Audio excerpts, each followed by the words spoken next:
गुरु की साजी निवाजी प्यारी साज संगत जी, प्यार और सत्कार से कहना दान निरंकार जी।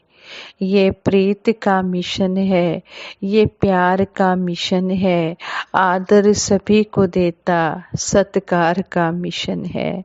जो हमारा निरंकारी मिशन है, ये हमेशा सबको प्यार से रहना सिखाता है, प्यार ही करना सिखाता है। यहाँ पर सभी को आदर सत्कार मिलता है, चाहे कोई छोटा है, बड़ा है, बुजुर्ग है, नौजवान है, यहाँ पर हर एक का सत्कार होता है। ये हमारा मिशन ऐसा है, प्यार का मिशन है। हम सतगुरु निरंकार दातार का हर पल शुक्राना करते हैं, जो हमें ऐसी ऐसी शिक्षाएं दे रहे हैं। सतगुरु निरंकार दातार के चरणों में सभी के लिए दासी यही अरदास करती है, हे सच्चे पातशाह, सभी को तन मन धन के सुख देते हुए सेवा सिमरन सत्संग के साथ जोड़ कर रखना। दासी जो ये विचार रखने जा रही है, ये विचार करते हुए दासी से कई प्रकार की गलतियां भी हो जाएंगी। आप जी उन गलतियों के लिए क्षमा कर देना और सुमत बख्शना। साध संगत जी कहते हैं, इब्राहिम लिंकन अमेरिका के राष्ट्रपति थे, वह गुणों के पारखी थे। कहते हैं कि एक बार उन्होंने एक ऐसे व्यक्ति को अमेरिका का सेनापति सिलेक्ट कर दिया जो उनका जाना माना विरोधी था। वह व्यक्ति कई बार खुले जलसों में लिंकन को अपमानित करने से भी बाज नहीं आता था। लोगों को ऐसे व्यक्ति का सेनापति के पद पर नियुक्त किया जाना, सिलेक्ट किया जाना कुछ अजीब लगा। लिंकन के कुछ सहयोगियों को लगा कि शायद वह उस व्यक्ति के विषय में पूरी जानकारी नहीं रखता, यानी कि लिंकन उस व्यक्ति के बारे में पूरी जानकारी नहीं रखता जिसे सेनापति बना दिया गया है। उन्होंने राष्ट्रपति लिंकन पर उस व्यक्ति के लिंकन विरोधी रवैये को जाहिर करना जरूरी समझा। विचार विमर्श के बाद कुछ सहयोगी लिंकन के पास पहुंचे। फॉर्मेलिटीज पूरी करने के बाद एक सहयोगी बोला, आपने जिस व्यक्ति को सेनापति के रूप में सिलेक्ट किया है, क्या आप उनके बारे में कुछ जानते हैं? लिंकन ने कहा, हाँ मुझे पता है कि वह व्यक्ति कट्टर राष्ट्र विरोधी है।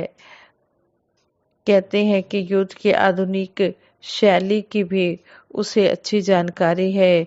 मुझे आशा ही नहीं बल्कि विश्वास है कि उसके कार्यकाल में हमारे देश की सेना बहुत ज्यादा मजबूत बन जाएगी।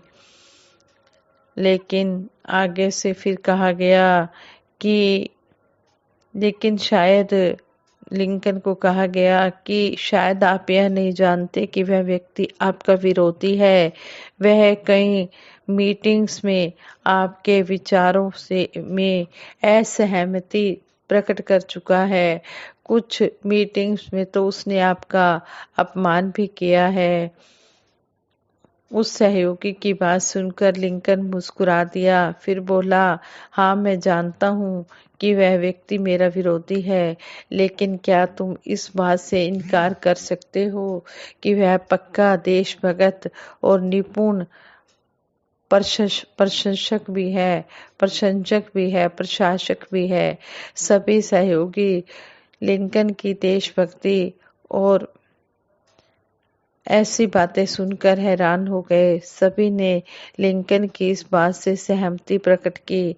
फिर लिंकन बोला, मैंने उस व्यक्ति को अपना नहीं बल्कि देश का सेनापति सिलेक्ट किया है और इस बात पर हम सभी एग्री हैं कि वह पक्का देशभक्त है। देश को तो देशभक्तों की जरूरत है, लेकिन भक्तों की नहीं। जब मैं अपने लिए किसी अधिकारी की सिलेक्ट करूंगा अधिकारी को, तो अवश्य इस बात का पूरा ध्यान रखूंगा कि वह व्यक्ति मेरा विरोधी ना हो। लेकिन देश के लिए किसी प्रशासक की नियुक्ति करते समय, चुनाव करते समय तो बस इस बात पर ही ध्यान दिया जाना चाहिए कि वह व्यक्ति देश विरोधी ना हो, देश भगत हो, और जो काम उसे सौंपा जा रहा है उस काम को वह सही तरीके से करे। मेरा तो यही कहना है कि यदि मैं योग्य व्यक्ति को केवल इसलिए उपयुक्त पद नहीं देता कि वह मेरा विरोधी है, तो वास्तव में देश की जनता ने मुझे जो अधिकार दिए हैं, जो मुझ पर विश्वास किया है, वह उन अधिकारों का दुरुपयोग है, वह जनता से विश्वासघात है। तो कहते हैं कि किसी व्यक्ति को कोई जिम्मेदारी सौंपते समय, रिस्पॉन्सिबिलिटी देते समय यह नहीं देखा जाना चाहिए, किसी व्यक्ति को कोई रिस्पॉन्सिबिलिटी सौंपते समय यही देखा जाना चाहिए कि वह उस जिम्मेदारी को निभाने में समर्थ भी है या नहीं, और वह व्यक्ति अपने लक्ष्य के प्रति, मिशन के प्रति कितना ईमानदार है। यह कोई सोचने की बात नहीं होती कि जिसे हम जिम्मेदारी सौंप रहे हैं वह हमारा प्रशंसक है या आलोचक है। प्योरिटी तो उसी को मिलनी चाहिए। प्योरिटी तो कहते हैं, प्राथमिकता तो ध्येय को मिलनी चाहिए, मिशन को मिलनी चाहिए, हमारे पर्सनल स्वार्थों को नहीं। साथ संगत जी, कितना सुंदर हमें समझा दिया गया है कि हमने हमेशा हर बात को सतगुरु निरंकार दातार की कृपा से मानते चले जाना है और सभी के दिलों में अपनी जगह बनानी है। ना कोई वैरी ना ही बेगाना, सकल संग हमको बनाए। हमारा मिशन यही सिखाता है कि हमारा कोई भी वैरी नहीं है, हमारे लिए कोई पराया नहीं है, सारा संसार हमारा अपना परिवार है। हमने सबके अंदर प्यार वाली भावना लानी है, प्यार ही प्यार करते चले जाना है। संसार का हर इंसान खुशी चाहता है और खुशी पाने के लिए वह लगातार कोशिश भी करता है।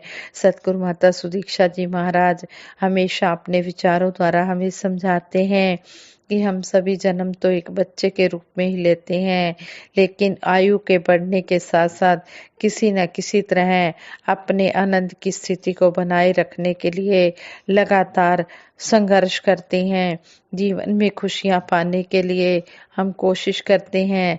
अच्छा खाना खाने से लेकर महंगे कपड़े पहनने तक, शिक्षा से लेकर सारे संसार की यात्रा करने तक, अपने सपनों का घर खरीदने से लेकर आरामदायक कार खरीदने तक, इसके साथ ही और भी बहुत कुछ हम अपनी खुशी कायम रखने के लिए करते रहते हैं।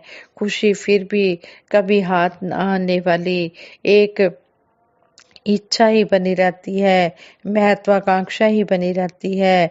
अलग अलग लोगों के लिए इच्छाओं और उनकी पूर्ति के आधार पर खुशी का एक अलग अर्थ होता है। इच्छाओं के फल के रूप में मिलने वाला सुख अस्थायी होता है, थोड़े समय के लिए होता है। एक इच्छा पूरी हो जाती है तो दूसरी इच्छा जन्म ले लेती है, दूसरी इच्छा पूरी होती है तो तीसरी इच्छा जन्म ले लेती है। इस तरह कहते हैं कि एक अंतहीन चेन बन जाती है। फिर भी खुशी अभी भी हमारे लिए दूर का सपना ही रहती है। इसका कारण यही है कि हम सच्चे सुख के सार और उसकी गहराई को नहीं समझते। सच्चा सुख मन की वह आनंदमयी अवस्था है जिसमें स्थिरता, सहजता मौजूद है। यह एक ऐसे स्वप्न लोक की अवस्था है जहाँ कोई भ्रम या भय नहीं। एक ऐसी अवस्था जहाँ उम्मीदों के स्थान पर कृतज्ञता है, शत्रुता दुश्मनी के स्थान पर प्यार है, भय और भ्रम के स्थान पर आध्यात्मिक जागृति है। सतगुरु हमें हर पल यही समझाते हैं कि हमें अपने जीवन से और ज्यादा की उम्मीद करने की बजाय वास्तविकता में हमारे पास पहले से मौजूद परमात्मा के अनंत उपहारों के प्रति कृतज्ञ होना चाहिए। शुद्ध और पवित्र मन से कृतज्ञता अर्पित करने वाले और इस कृतज्ञता को स्वीकार करने वाले दोनों को ही अपार खुशी मिलती है।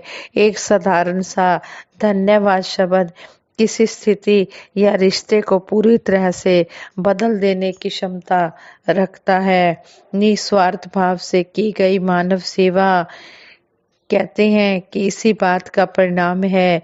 यहाँ यह ध्यान रखना होगा कि भलाई का भाव कुछ पाने की अपेक्षा के साथ जुड़ा हुआ ना हो और शुभ कामना व्यक्ति करने का हमारा हाव भाव सहज हो। यह कुछ पाने की अपेक्षा के भाव से लिप्त ना हो। यदि हम शुभ और निस्वार्थ भाव से किसी को एक गिलास पानी भी अर्पित करते हैं और अगर उनमें निरंकार का रूप देखकर जल की सेवा करते हैं तो वह सेवा आनंद और खुशी का कारण बन जाती है। किसी को उपहार देना, मिल बांट कर खाना, दूसरों की देखभाल करना आदि ये आनंद देने वाले काम हैं। इस प्रकार की गई निस्वार्थ सेवा अहंकार की भावना के स्थान पर मानव सेवा का सुंदर रूप ले लेती है। सतगुरु हमें समझाते हैं कि जब हम अपनी वास्तविक पहचान कर लेते हैं जो कि हमारी जाति, रंग, नस्ल, धर्म आदि से कहीं परे है तो सारे दोष, सारी बुराइयां दूर हो जाती हैं। हमारा मन शुद्ध हो जाता है। हमारे मन में प्रेम, करुणा का भाव भर जाता है। फिर किसी के प्रति भी कोई ऐसा भाव नहीं निकलता। सभी के लिए भले की अरदास ही होती है कि सच्चे पातशाह सभी का भला करना। सारा संसार हमारा परिवार है।